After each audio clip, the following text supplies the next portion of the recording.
Les amis, j'espère que vous allez tous bien. On se retrouve aujourd'hui avec une nouvelle vidéo d'actu. Vous allez voir que l'actu est assez chargée. Donc on va parler de Paddy Pimblett qui a parlé de Khamzat Chimaev. On va parler de Paddy Pimblett qui a parlé d'Ilia Topuria. On va parler de Khamzat Chimaev, de Nassourdine Imavov.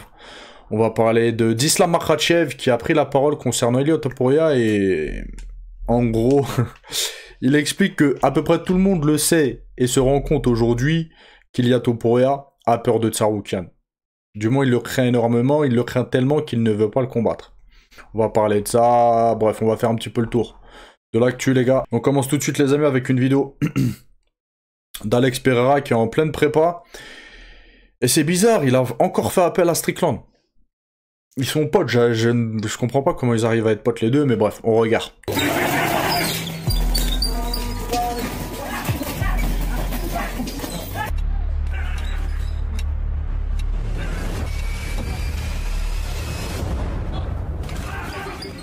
Physiquement, il est balèze en Strickland quand même.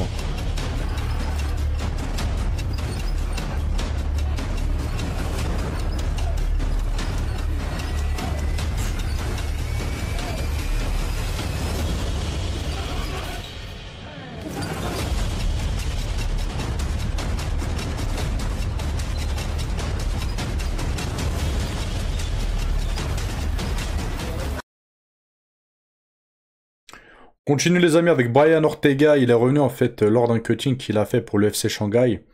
Et il a expliqué... Et en fait il a expliqué que son état de santé était préoccupante par rapport au cutting qu'il a fait. Il a dit quoi? J'ai tenu 20 minutes sur le vélo, une fois que je suis descendu, j'ai perdu connaissance. Je suis resté inconscient pendant 30 minutes les gars. C'est absolument énorme. Tomber dans les pommes 30 minutes, ah c'est un truc de ouf en fait. Et pour ça, en disant on a mangé, on s'est réhydraté toute la journée, je ne me sentais pas bien, je voulais annuler. Rien qu'en marchant dehors, j'ai failli m'évanouir. Il expliquait que, en gros, son corps, il lui envoyait des alertes. Il était vraiment pas bien le mec. Et il a dit quoi? J'ai décidé de me battre pour ma famille. Et ensuite, je me suis battu pour vous. Les gars, quand on voit ce genre de choses, j'arrive absolument pas à comprendre pourquoi le cutting n'est pas interdit dans le MMA et dans les sports de combat en fait. Il faudrait l'interdire tout simplement. Je sais pas ce que vous en pensez. Peut-être qu'il y en a qui vont pas être d'accord avec ça. Mais on voit, c'est trop. Entre ceux qui loupent leur cutting, ils peuvent pas combattre. Entre ceux qui sont à la limite des fois de choses très très graves. En fait, ça apporte que des problèmes le cutting. Mais vu que tout le monde cut, bah tout le monde cut. En fait, ils sont dans un engrenage en fait.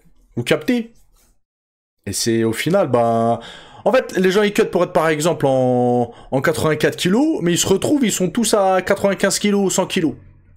Combattez dans ça n'a pas de sens, ça n'a pas de sens. Au pire, vous mettez une catégorie intermédiaire, je sais pas, mais faudrait interdire les cuttings, les gars. Voilà, c'est ce que je pense. Ça apporte que des problèmes, c'est dangereux pour la santé des athlètes, vas-y, c'est que du mauvais, je trouve. On continue, les gars, avec Robert Whittaker. Il a pris la parole et il affirme que les arbitres doivent prendre des mesures plus strictes contre les coups dans les yeux lors des combats. Parce qu'on voit, des fois, il y en a, ils mettent les doigts dans les yeux, etc. C'est catastrophique, il y en a des fois, ils font exprès, hein.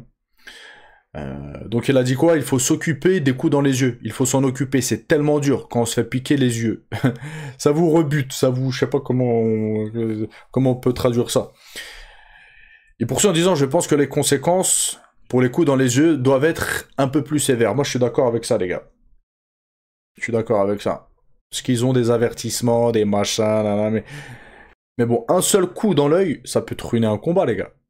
Ton œil peut, vous voyez, c'est très dangereux déjà pour la santé physique, etc. Mais c'est vrai qu'il devrait revenir par rapport à ça, l'UFC, et mettre, je sais pas, en place des... Ils avaient mis en place des gants où ils pouvaient plus tendre les mains, parce que quand tu as un gant du UFC, tu peux tendre tes doigts. Et justement, l'UFC avait mis en place, là, dernièrement, des gants où tu pouvais plus ouvrir tes doigts. En fait, tu mettais que tes doigts comme ça. Et ça, c'était à la rigueur une bonne alternative, mais je sais pas s'ils les ont pas enlevés, ces gants. Je crois que John Jones, il voulait plus combattre avec ces gants-là. Il voulait pas combattre avec ces gants-là. Je crois justement que quand John Jones avait combattu, je sais plus c'était qui, ils leur ont mis les anciens gants où tu pouvais ouvrir tes mains. Si je dis pas de bêtises, hein. Mais il me semble qu'il y avait eu un truc comme ça, d'accord? Mais ouais, c'est un vrai problème. C'est un vrai problème. On continue, les amis, avec Whittaker qui explique comment Nassourdine Imavov peut potentiellement battre Khamzat Chimaev. Il a dit quoi? J'ai l'impression que pour battre Khamzat Chimaev, il faut un jiu-jitsu de très haut niveau. Si Imavov a un excellent jeu de dos en jiu-jitsu, alors peut-être qu'on verra quelque chose. C'est un combat, tout peut arriver. Peut-être que Chimaev plongera sur un genou ou un pied. Ah, en gros, lors d'une amenée au sol, Nassourdine va mettre un genou. Bah oui, ça c'est quelque chose. Oui. De toute façon, quand tu tombes contre un lutteur, les meilleures armes que t'as pour les amener au sol, c'est les genoux. Voilà, et ça c'est... Voilà. Après les gars, moi j'étais en train de penser, Khamzat Chimaev, on a l'habitude que c'est lui qui engage les phases de lutte. Mais on l'a jamais vu vraiment défendre en fait la lutte, les amener au sol, etc. Faudrait qu'on essaie... Après, je pense pas que Nassourdine a les bagages pour amener Khamzat Chimaev au sol. Mais si un jour il tombe contre un lutteur, ou je sais pas, contre quelqu'un qui a des bagages, qui se débrouille bien, c'est de mettre la pression à Khamzat Chimaev. Parce que Khamzat Chimaev, il a l'habitude de mettre la pression. Vous voyez? Mais en fait, là, faudrait le voir subir une pression. Pour voir comment il se débrouille. C'est peut-être ça l'une des possibilités qu'il faudrait tester. On continue les amis avec Islam Makhachev qui parle d'Ilia Topuria et de Tsarukyan. Donc il a dit ouvertement qu'Ilia Topuria évite Arman Tsarukyan. Il a dit quoi? Ce n'est pas un secret pour personne qu'Ilia évite Arman. J'ai déjà vu des commentaires sur internet où il dit je préfère prendre ma retraite que de combattre Arman. Arman est sur une bonne lancée et il doit être le test le plus difficile pour Ilia Topuria. Mais oui les amis, sauf que ceux qui se voilent la face, on le sait que c'est limite une évidence maintenant qu'Ilia Topuria évite Arman Tsarukyan les gars. Ouais, il a même dit je préfère prendre ma retraite que d'affronter Arman Tsarukyan. J'avais jamais entendu un champion dire ça. Jamais. Je crois que c'est la première fois à l'UFC dans les sports de combat qu'il y a une telle sortie. On continue les amis avec Robert Whittaker qui parle de Khamzat Chimaev. Il a dit quoi? Je ne sais pas comment on peut battre Khamzat aujourd'hui. Son niveau de lutte est si élevé. En fait, il faudra le connecter. Soit tu le connectes, voilà. Tu lui mets un KO ou TKO, etc. Tu le termines comme ça. Soit, comme j'ai dit plus tôt dans la vidéo, c'est lui mettre une pression, que tu aies un bon bagage en lutte et que tu lui mettes la pression comme ça et que tu le mettes sur le dos, etc. Voilà. Mais faut pas le laisser, en fait, prendre les initiatives dans le combat. Faut lui casser son rythme directement. Dès que ça commence, on le sait qu'il commence direct. Khamzat Chimaev, il est hyper agressif. C'est l'une de ses qualités. Et ben, le casser, en fait. Le casser dans son élan. Voilà. Sinon, en striking, il plonge amené au sol, genou. Mais le truc, en fait, c'est qu'il plonge tellement bas que même si tu veux mettre un genou, bah, il est plus bas que ton genou. Vous voyez? Quand il fait des amenés au sol, il descend très très bas en plus, il est grand en taille et tout, il est longiligne. Vous voyez ce qu'il fait? Non, franchement, c'est du caviar en lutte. C'est du caviar. Je sais plus c'est qui disait ça. Il disait, il chope pas les hanches, Khamzat Chimaev. Il va au genou, il va même choper les talons, les pieds et tout. Ouais, il plonge très très bas. Donc même pour les genoux, voilà, s'il fait une amenée, s'il plonge dans tes jambes, et même si tu mets un genou, bah tu peux le taper au-dessus en fait. Vous voyez ce que je veux dire? C'est compliqué, il est compliqué ce mec. On continue les amis avec Ariel Helwani qui a pris la parole concernant Nassourdine Imavov, comme quoi il pourrait potentiellement combattre pour le titre. Mais vous allez voir que lui aussi, et c'est le plus gros journaliste de MMA mondial, hein, il explique qu'il a peur pour Nassourdine Imavov. Donc, je vais vous lire le truc. Il a dit quoi? Je ne dis pas qu'Imavov ne sera pas le prochain adversaire de Khamzat Chimaev. Il a déjà assez fait. Il poursuit en disant qu'il a remporté 5 victoires consécutives contre des adversaires de qualité. Ce que je dis, c'est que si Fluffy Hernandez ou RDR font quelque chose de spectaculaire le 18 octobre à Vancouver, je ne serais pas surpris qu'ils aient la chance de vaincre Imavov, de passer devant plutôt. La traduction, elle n'est pas terrible. De le doubler, quoi. Les gars, je pense qu'on est tous d'accord. De toute façon, il me semble que, je sais pas si c'est Dana White ou l'UFC qui avait pris la parole concernant le prochain title shot contre Khamzat Chimaev. Il semblerait que, voilà, c'est été dit, en fait, que c'est celui qui fera la meilleure prestation. Nassourdine, Borralho, Hernandez et RDR. Celui qui fera la meilleure prestation combattra pour le titre.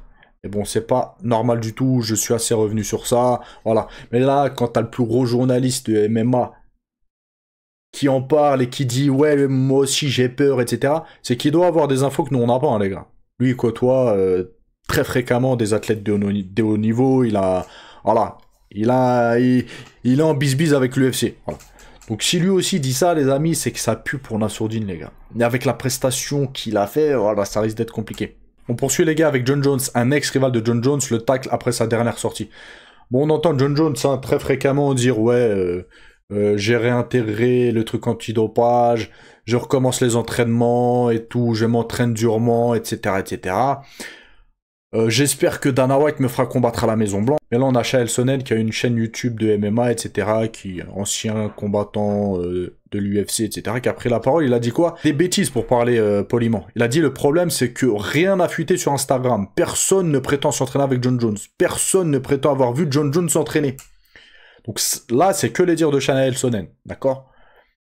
Mais il dit que personne voit John Jones s'entraîner. Il dit qu'il s'entraîne, mais il n'y a personne qui l'a vu s'entraîner. Du moins, il n'y a rien qui fuite. Après, c'est pas parce qu'il n'y a rien qui fuite que ça veut dire qu'il s'entraîne pas, les gars, d'accord? Mais c'est vrai que on peut y réfléchir, en fait. On peut se dire quand même, c'est comme il dit qu'il s'entraîne, mais c'est vrai qu'il n'y a pas de photo qui sort, etc. C'est surprenant la situation. Donc, est-ce que John Jones ment? Est-ce que il taffe en cachette? Voilà, on sait pas. On continue les gars avec Paddy Pimblett qui a parlé d'Ilia Topuria. Et il a dit quoi? Si je dois, en gros, s'il doit l'affronter, il a dit quoi? Je dois améliorer mon timing de frappe si je dois affronter El Chorizo. C'est le surnom qu'il lui donne. C'est un point sur lequel je vais travailler. Mais mon grappling est toujours phénoménal. Quand je mets des adversaires au sol, ils ne se relèvent pas. Comme Khamzat contre DDP. Ouais. Franchement, ce que Khamzat Chimaev a fait, j'ai vu très peu de combattants le faire. D'accord? Après, ce que DDP a fait, j'étais revenu sur ça. Hein. Il s'est fait rouler dessus. Totalement rouler dessus. Mais dans son roulage, hein, je sais pas comment vous dire, mais dans le fait qu'il se fasse malmener, il a fait une très très belle prestation parce qu'il s'est pas fait finaliser, les gars. Même en crucifix, il s'est pas fait finaliser sur plusieurs rounds. Il s'en est mangé 4, je crois. Il s'est pas fait finaliser, les gars. Donc il a fait une prestation énorme, DDP. Dans le fait qu'il se fasse dérouler, il a fait un truc de fou.